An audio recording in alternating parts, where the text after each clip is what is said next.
What's up, Sales RXers? Look, with outbound conversion rate benchmarks being as low as 3%, it's no secret that it's really tough right now for a lot of sellers. And if you're an individual contributor or a senior leader in marketing, RevOps, sales, any role that has a revenue related metric that you have to attain, it's time to find a better pipeline channel. So, what's better than selling to someone who doesn't know you or your product? Selling to someone who does. This is where Champify comes in. Champify monitors key contacts at accounts like champions, post-sale sponsors, admins, heavy users, and they enrich that data to detect job changes, determine relevancy for outreach, and then assigns and alerts reps with those newly assigned leads. So if you haven't tried out Champify yet, you need to give it a shot. Stop spinning your wheels with outbound heavy sales motions and start selling to people you've already sold to. You can click the link below in the show description for an extended proof of concept and free data test from the team at Champify. What you'll do is click podcast in the How Did You Hear About Us section. Let them know that the Sales RX podcast sent you so they know who to give the VIP treatment to. Now let's jump into today's episode.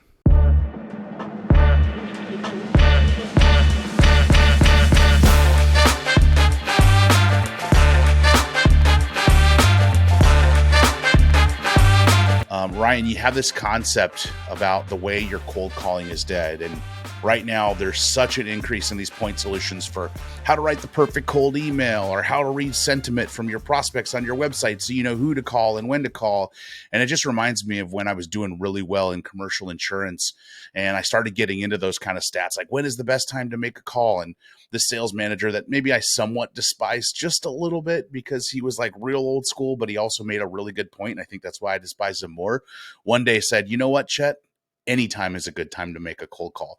And so I think we've just really strayed away from some basic principles, be that as it may, why that is. There's a million different reasons, but this topic of the way your cold calling is dead, everybody's saying cold calling is dead. I don't really believe that. I think it's on life support, but that may be because of some of the insights you're going to share today. So what is the way in which we're cold calling today that makes you say that it's dead? What are we doing wrong? Yeah, well, thanks for having me on the show. And it's such a it's such an interesting ongoing debate. I think from the time I started my sales career, which was in 2008, um, I've seen this ongoing beat around cold calling's dead, cold calling's dead, cold calling's dead, and it's always about cold calling's dead. Do this instead. Hey, that rhymes. But at the end of the day, um, if you're if you're a rep that's required to make cold calls, or you're a manager who has a team that's making cold calls, or you're a sales leader who's hoping your team's making cold calls, or you're a business leader and you either believe or don't believe in cold calls, um, cold calling, when done properly, should and still does um, uh, result in about 80 to 90% of your outbound pipeline, right? So when done properly, 80 to 90% of your opportunities will come from a conversation first. Now you might not define cold calling the way I define cold calling, but a interruptive call, right? You weren't expecting my call, so it doesn't necessarily mean I'm, the way you cold call. I'm not just grabbing a list of people out of the phone book and calling down it like with no research or intent, right? So some people think of cold calling like that, like, oh, I'm just blindly calling down a list. So that's one way where the way cold calling's dead. If you want to start there, where you actually need to research your list. The list is a strategy, but um, warm calling, people like to call it warm calling. It's still a cold call, right? Like, Chet, if you're not expecting my call, it's a cold call, right? So it doesn't matter how much research or emails you've sent or LinkedIn profile views you've done, or you know whatever intent data there is. Chet, you don't know me. I'm calling you. That's a cold call. And if done properly, it should actually result in about 80 90% of your outbound opportunities. It starts with a conversation first. And so that's one thing to think about as we start. So where it's dying, or the way most people are dying on this, is that they're getting sold this bill of goods from the ad tech, AI, sales automation space, where you go and buy your premium data tool, you then throw that into your CRM, and then you sequence it, or you go right to a sequencer, right? And everyone's running like a general search from a list provider. I want VPs of sales at funded SaaS companies. which probably not a good list right now, but let's just say that's what it is, right? VP of sales, managed sales companies, they throw that right into a sequence with the exact same message that's going out to everybody, and they're calling and they're emailing as if everybody on that list is going to be created equally. And the first part that they where this dies is that your search criteria of VP sales isn't what you think it is, right? So the list is your strategy. You're thinking that you're calling the VP sales at a funded SaaS company, but if you actually clicked in and looked at a LinkedIn profile for a second, that VP of sales title is actually an individual contributor. So you're calling a producer, not a sales leader. Like that's an example. Or you bought the data and you're calling, and that VP of sales doesn't have a job anymore, right? They haven't been at that company for 3 or 4 years, right? So even though you're using intent data or premium data to get your list and throw it into your sequencer, there's outdated information, and you're also using like this mass spray and pray approach, even though you think it's segmented, to actually start your calling motion, right? So the list component of it, that's where it's dead. And then the next element of it, this is my bucketing process. If you haven't read my book, Outbound Sales No Fluff, chapter 6 in my book, you can find it for free online everywhere. There's details on this, but chapter 6 in the book, buckets. This is a system I've used forever. If you follow that methodology, then what you can start to do when you're calling is prioritize your list in such a way where you start with people that you actually want to talk to, and then you can start to work your buckets into such a way where when you're calling, not only are you calling the right people, so you don't get that problem I just said, but you're also only calling people who have a propensity to pick up the phone. And so if you do that, then all of a sudden, cold calling becomes efficient to get to conversation. So the way you're cold calling today is dead because it's not efficient, right? Most reps take a list, even if they're the right people, and they call everyone on that list as if they're all going to pick up the phone. But the fundamental truth is there's bad data. We talked about that already. And then there's two other types of people. There's people who pick up the phone. There's people who don't. If you can figure out who picks up before you call and who doesn't, or have a process, buckets will tell you how to do this, and you prioritize people with this higher propensity to pick up first, now instead of having to make 50 dials to talk to 2 people, not efficient, for every 50 dials you make, you can actually have 8 to 12 conversations. So the way your cold calling is dead because you're not prioritizing lists the right way, segmenting on a channel that has a propensity to be reached. And then the final piece of this, and we can get into some details here, is the way your cold calling is dead is that you don't know what to say. So we just talked about the targeting component of this, targeting in terms of the right people in the first place, targeting in terms of prioritizing on propensity to actually be reached. So now we're solving right people, right channel. The next thing is message. You're not saying the right things.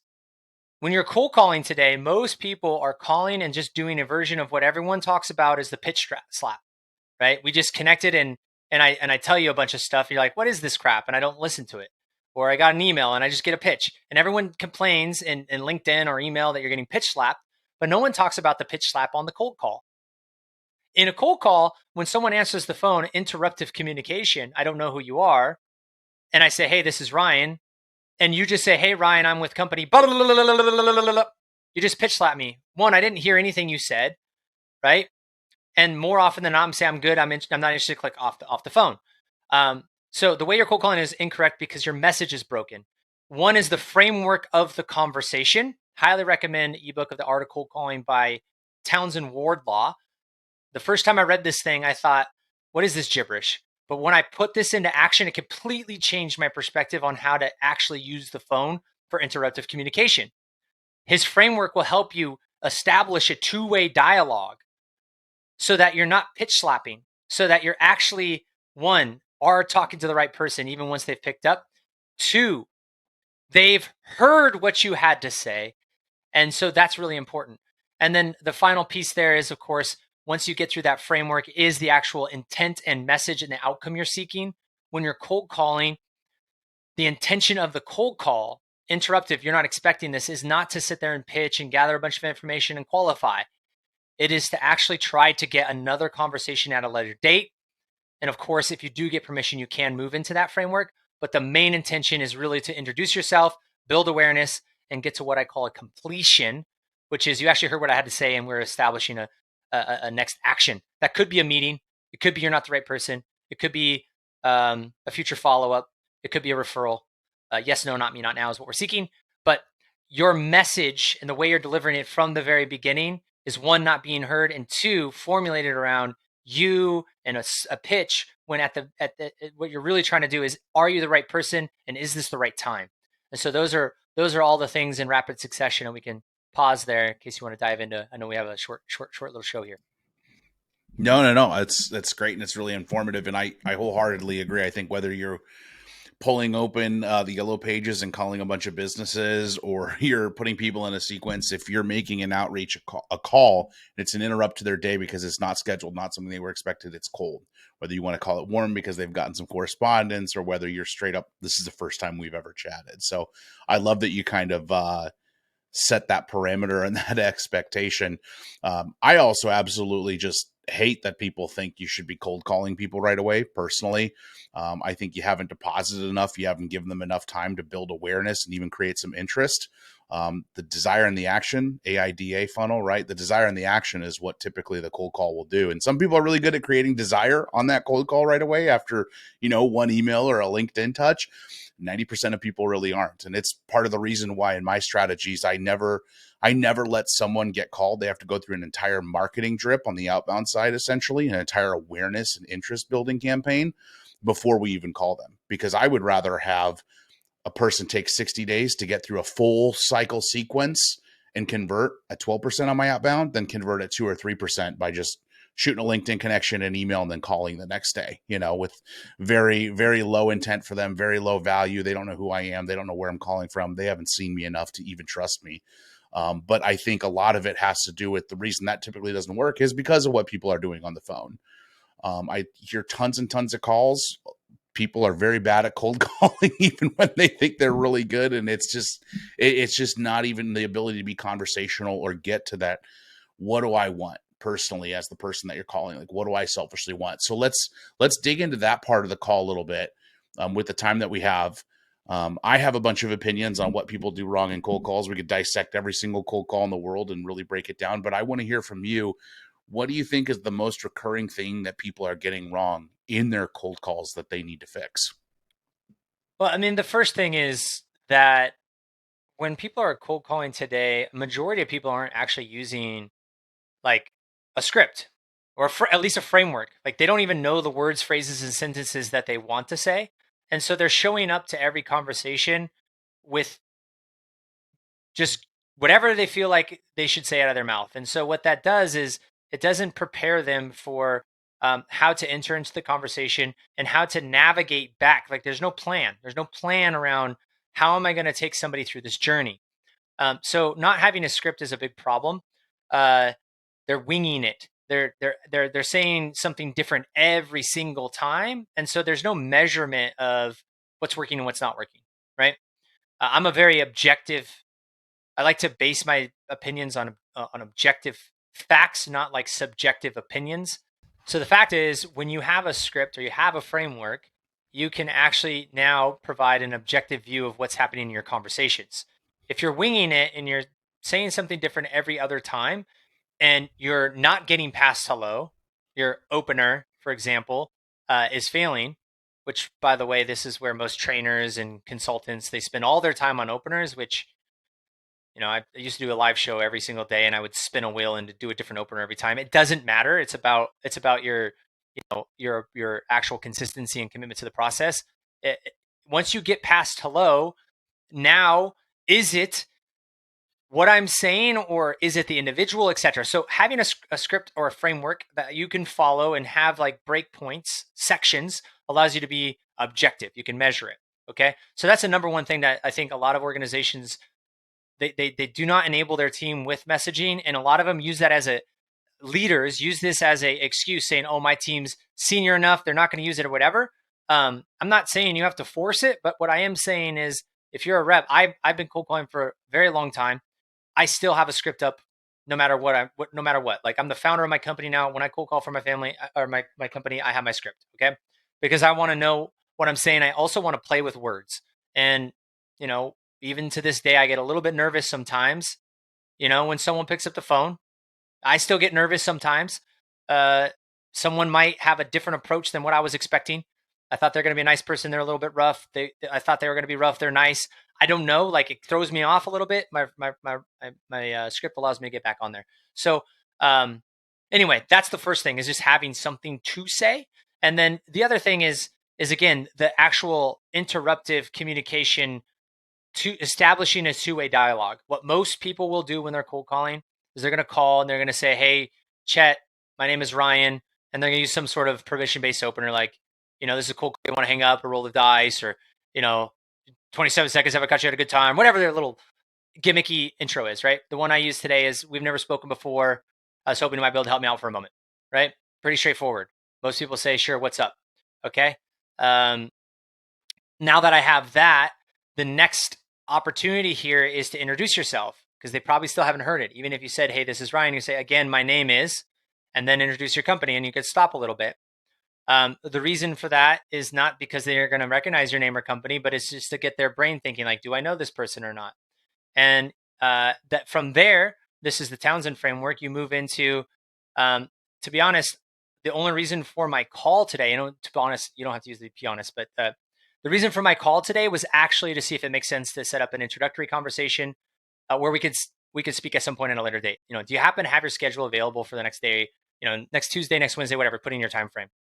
Now, when you say that, I haven't introduced what we do. I just said my name and my company name, maybe my title, and then I said the purpose of my call is actually to set up some time for another time.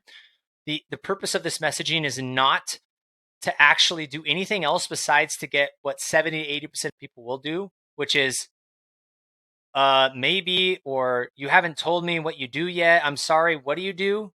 That's the point, right? Because up until that point in the message, you haven't heard anything I've said, really. Not really. And so by establishing this two-way dialogue, I get to the magic words, which is, "I'm sorry, who are you? I'm sorry, what is this about? I'm sorry, what do you do? Tell me a little bit more about what you're doing. Maybe I'm interested, maybe not." So this framework, which when I first heard of it and I read about it and someone else brought it to me, I was like, that's gibberish. But since I've instituted it, consistently, junior reps, even who've never cold called before, can convert cold calls at 10, 15%, whereas before they're sitting at that like 2 to 3% number that you're talking about, right? If not at all. Okay. So after you get to that, like, what do you do? That's where you're going to get into what most people might use. You can use the Sandler methodology. When I speak to people like this, they have these problems. You can use lots of methodologies for that. But that initial two-way dialogue, establishing this interruptive communication, making sure it is them, making sure you have permission to talk, and then actually getting them to ask what this is about with the intention seated. Well, it's about wanting to see if it makes sense to set up a meeting. How's your schedule look? That actually opens up about 70 to 80% of your conversations to get someone to say, "Well, no, well, what is this about?" Now you have an opportunity to actually have that conversation, where most reps call, ask for permission, and then pitch. And they get shut down either halfway through that pitch or right after it with, "You get old. I think we're good. I already have a solution for that. I'm not interested. Have a great day." Click. Right? So that's a little trick, a little secret sauce. And it's not my trick. It's Townsend Wardlaw, Art of Cold Calling. Great ebook. I recommend it to everybody. I can't stand permission-based openers, but we'll leave it at that. That's for another day. Is this a good time for a call? No, Sherlock, it's never a good time for a call. I love what you said about how you're like, I still get nervous sometimes. I have a script. I do the same thing. I still have what I call my plot points for discovery when I do discovery calls up next to me every single time. It's the reason that my screen is now vertical instead of horizontal on the left, because it's easier for me to read. And it's strictly because I'm also constantly improving upon my discovery process. And sometimes it shifts based on whatever I'm offering or whatever my initiatives are or what the call is. Like, I don't discover somebody who's interested in a keynote or a workshop the same way that I discover someone who's interested in a skill boot camp. Completely different functions. One's a longer engagement and it's only done quarterly. One is on a whim whenever they need, right? Like, I could fly tomorrow to go do something in Dallas. Like, that's how it works, right? So I discover those things differently. There's a different way to set those expectations and get the upfront contracts. I love how you hit on something there also. It's actually something Larry Long said earlier. Larry Long Jr. said earlier in this season on the podcast, is professionalism and not just winging it. A lot of sales reps, even tenured ones, are winging it, and they think because they're tenured or experienced that it's not affecting them. But if they really looked at the data and they actually gave that A/B test to try doing it with their script or their framework up or things in front of them, they'd probably be surprised at the results. And he said sometimes those reps will go, I just don't know how I lost that deal. But they're forgetting that they weren't fully prepared and they were really just winging it. And there's a lack of professionalism. And it's actually the way I came across your profile about a year ago when I first came across your profile was you were doing, and I actually share this anecdote with people all the time. You were doing a live coaching session. I think you had recorded it and then you put it out on LinkedIn with a rep, and he was doing a cold call, and you got to like that pitch section and you said, all right, stop, go back to the beginning. He gave you his intro.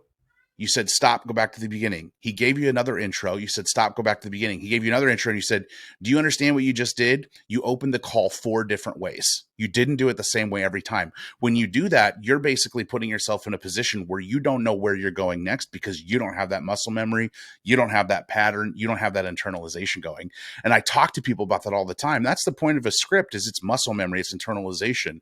There's nothing wrong with a running back in the NFL doing the same juke method when he sees a cornerback shift his hips a certain way, because that's the muscle memory. That's the plan. That's the play. That's the attack. Right.